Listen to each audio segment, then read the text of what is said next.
नमस्कार दोस्तों, आज हम इस वीडियो में आपके साथ डिस्कस करेंगे एक मेटल फॉर्मिंग प्रोसेस के बारे में जिसका नाम है स्पिनिंग प्रोसेस।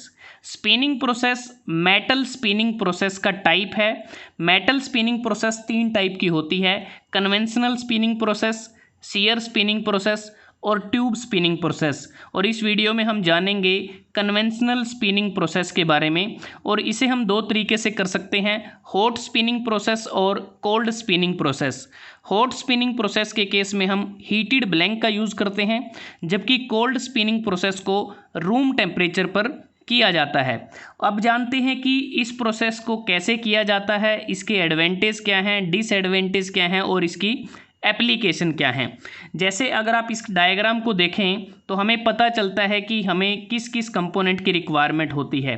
स्पिनिंग प्रोसेस को हम जिस मशीन पे करते हैं वो एक प्रकार से जो सेंटर लेथ होती है उसी की तरह ही होती है, एक समान होती है, क्योंकि इसमें एक हेड स्ट्रोक लगा होता है, उसके बाद एक स्पिंडल होता है और स्पिंडल के बाद मैंड्रल होता है। मैंड्रल भी बोल सकते हैं या फिर इसको फोम ब्लॉक भी बोला जाता है। मैंड्रल की शेप वही शेप होती है जो हमारे डिज़ायर्ड प्रोडक्ट की शेप होती है। उसके बाद होता है सीट मेटल या फिर इसको ब्लैंक भी बोल देते हैं। हम ब्लैंक को शेप प्रदान करते हैं जो शेप मैंड्रल की होती है। उसके बाद यहाँ पर एक क्लैंप लगा है, उसके बाद टेल स्ट्रोक लगा है और ये एक रोलर टूल है। तो ये एक प्रकार से अरेंजमेंट होती है स्पिनिंग प्रोसेस के केस में। और इसमें जो वर्किंग है वो किस प्रकार से होती है। सबसे पहले अगर हम बात करें, जो हम प्रोसेस करते हैं उसमें जो शीट मेटल है उसको लोड किया जाता है एक प्रकार से। जो मैंड्रल है, मैंड्रल रोटेट करता है और जो शीट मेटल है इसको हम मैंड्रल के आगे रखते हैं और टेल स्ट्रोक के द्वारा हम क्लैंप की मदद से इसको यहाँ पर लोड किया जाता है।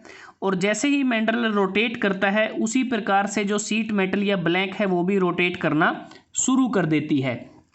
और यहाँ पर जो रोलर टूल लगा है इसकी मदद से हम ग्रेजुअली फोर्स को अप्लाई करते हैं, एक प्रकार से अगेंस्ट फोम ब्लॉक या मैंड्रल कह सकते हैं। इसको प्रेस किया जाता है, ग्रेजुअली फोर्स को अप्लाई किया जाता है धीरे धीरे, ताकि जो सीट मेटल या ब्लैंक है वो मैंड्रल की शेप ले सके। और इस प्रोसेस में जो मेटल होता है सीट मेटल का, उसमें प्लास्टिक फ्लो होता है और प्लास्टिक फ्लो होने के कारण ही हमारा जो ब्लैंक या सीट मेटल है वो मैंड्रल की या फोम ब्लॉक की जो शेप है उसको वो ले लेता है। अब बात करते हैं कि जो स्पिनिंग स्पीड होती है, जो रोटेशनल स्पीड होती है, वो मेनली डिपेंड करती है ब्लैंक का मटेरियल क्या है, ब्लैंक की थिकनेस या डायामीटर पे वो डिपेंड करती है, और जो कॉम्प्लेक्सिटी है, जो डिज़ायर्ड कप होता है हमारा, उसकी कॉम्प्लेक्सिटी पे भी वो डिपेंड करती है। उसके बाद बात करते हैं जो मैंड्रल या फिर फोम ब्लॉक होता है उसका मटेरियल क्या क्या हो सकता है। वो हार्ड वुड का बना हो सकता है, कास्ट आयरन का बना हो सकता है, कार्बोराइजिंग स्टील का यह बना हो सकता है। अब बात करते हैं कि जो मैंड्रल है या जो फोम ब्लॉक है उसकी जो शेप है किस प्रकार से हो सकती है। बेसिकली 3 शेप होती हैं। एक होती है कॉनिकल टाइप शेप होती है जिसको बनाना बड़ा आसान होता है। उसके बाद हेमिस्फीयर होता है, ये थोड़ा सा डिफ़िकल्ट होता है इसको बनाना। और तीसरी शेप होती है स्ट्रेट वॉल या फिर जो सिलेंडर होता है। इस केस में जो मेटल होता है उसमें जो स्ट्रेन है वो ज़्यादा होती है और ये एक प्रकार से कम इकोनॉमिकल होता है और ज़्यादा स्किल की इसमें ज़रूरत होती है जो ऑपरेटर इसको करता है उसके लिए। तो इस प्रकार से इसकी शेप हो सकती हैं। उसके बाद हम बात करते हैं जब हम वर्किंग करते हैं, जब स्पिनिंग प्रोसेस को किया जाता है तो उस समय हमें कुछ लुब्रिकेंट की आवश्यकता होती है। जो लुब्रिकेंट हैं वो हम सोप को यूज़ कर सकते हैं, बीज वैक्स को यूज़ कर सकते हैं, इनसीड ऑयल को यूज़ कर सकते हैं।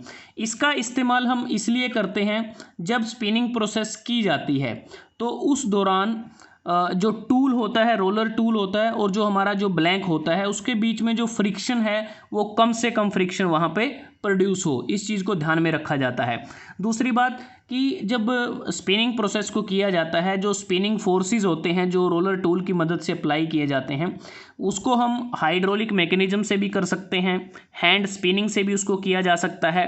जब हम हाइड्रोलिक मैकेनिज्म या फिर हैंड स्पिनिंग से करते हैं मैनुअली, तो उस केस में जो मैंड्रल है या फिर जो फोम ब्लॉक है वो हार्डर मटेरियल का बना होना चाहिए, जैसे chilled cast iron, harden tool steel इत्यादि का वो बना हो।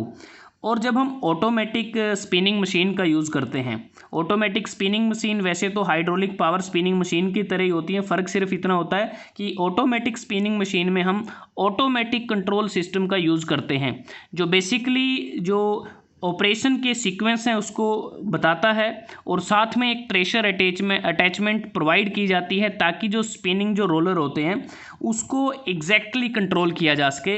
ये थोड़ा सा फ़र्क रहता है। और जो ऑटोमेटिक स्पिनिंग मशीन होती हैं उसको हम लार्ज वॉल्यूम मैन्युफैक्चरिंग के केस में उसका हम यूज़ करते हैं। तो इस प्रकार से जो स्पिनिंग प्रोसेस है इसमें वर्किंग होती है। दूसरी बात कि जब इस प्रोसेस को किया जाता है उस दौरान जो हम हार्डवुड या फिर जो रोलर टाइप मेटालिक जो टूल हैं उसका इस्तेमाल करते हैं, इसको ग्रेजुअली इस पे अप्लाई किया जाता है फोर्स को। तो एक बार ब्लैंक की तरफ लेकर जाते हैं, एक तरफ क्या होता है कि हम मैंड्रल की तरफ लेके जाएंगे, एक बार फिर उसको वापस लेकर, मतलब कि फॉरवर्ड और बैकवर्ड हम इस पे फोर्स को अप्लाई करते रहते हैं।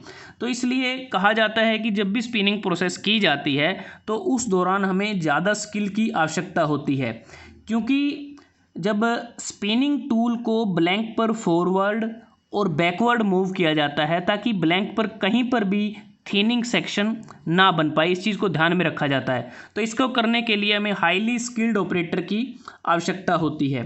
तो अब बात करते हैं कि इसकी एडवांटेज क्या हैं, डिसएडवांटेज क्या हैं।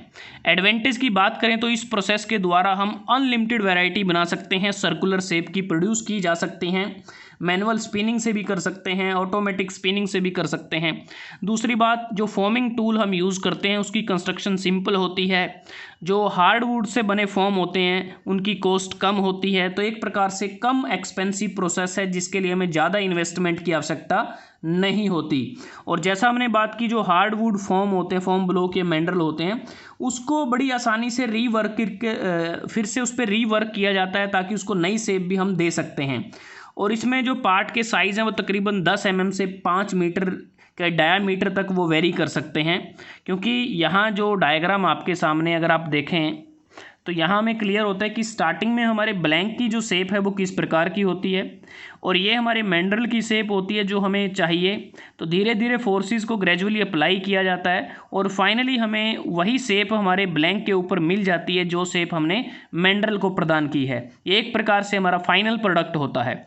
अगर हम बात करते हैं डिसएडवांटेज की, डिसएडवांटेज ये है इस प्रोसेस का कि इसमें हमें क्लोज टॉलरेंसेस नहीं मिलते। दूसरा, हाई स्किल्ड ऑपरेटर की इसमें बार बार आवश्यकता होती है, क्योंकि हाई स्किल्ड ऑपरेटर इसलिए चाहिए कि हमें उसको मैनुअली कंट्रोल करना होता है टूल की पोजीशन को, क्योंकि एक बार फॉरवर्ड फोर्सेस को अप्लाई किया जाता है फिर बैकवर्ड अप्लाई किया जाता है, तो इस चीज़ को ध्यान में रखा जाता है। उसके बाद बात आती है एप्लीकेशन की, कि स्पिनिंग प्रोसेस की एप्लीकेशन क्या है। बहुत सारी एप्लीकेशन हैं। किचन वेयर में इसका इस्तेमाल किया जाता है, कुकिंग यूटेंसिल्स बनाने में, केटल्स बनाने में इसका इस्तेमाल होता है। रिफ्लेक्टर, जो लाइट रिफ्लेक्टर्स होते हैं उसको बनाने में इसका इस्तेमाल किया जाता है। बेल्स और म्यूज़िकल इंस्ट्रूमेंट को बनाने में इस प्रोसेस का इस्तेमाल होता है। जो फनल बेसिस होते हैं जो हम डोमेस्टिक एप्लीकेशन में यूज़ करते हैं, जैसे मिक्सचर में होता है, लांटर्न में होता है, लैंप्स में होते हैं, इवन ऑटोमोबाइल पार्ट्स को बनाने में भी इसका इस्तेमाल होता है, एरोस्पेस पार्ट्स को बनाने में इसका इस्तेमाल होता है। तो यहाँ कुछ पार्ट्स आपके सामने आप देख सकते हैं कि रिफ्लेक्टर बनाए जा सकते हैं, फ़नल बनाई जा सकती हैं, हॉपर बनाए जा सकते हैं, बाउल बनाए जा सकते हैं। तो ये बहुत सारी एप्लीकेशन हैं जो हमारी डेली लाइफ में हम देखते हैं जो मेटल स्पिनिंग प्रोसेस के द्वारा बनाई जाती हैं।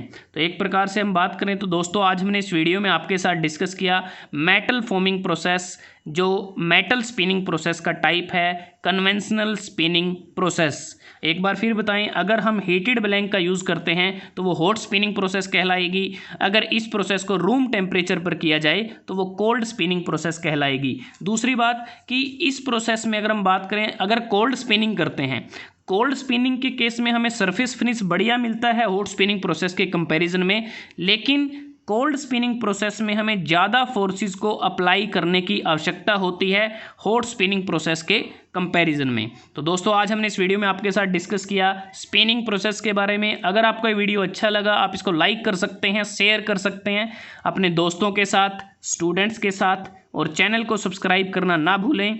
जल्दी हाजिर होते हैं एक नए वीडियो के साथ, तब तक के लिए धन्यवाद। आपका दिन शुभ रहे।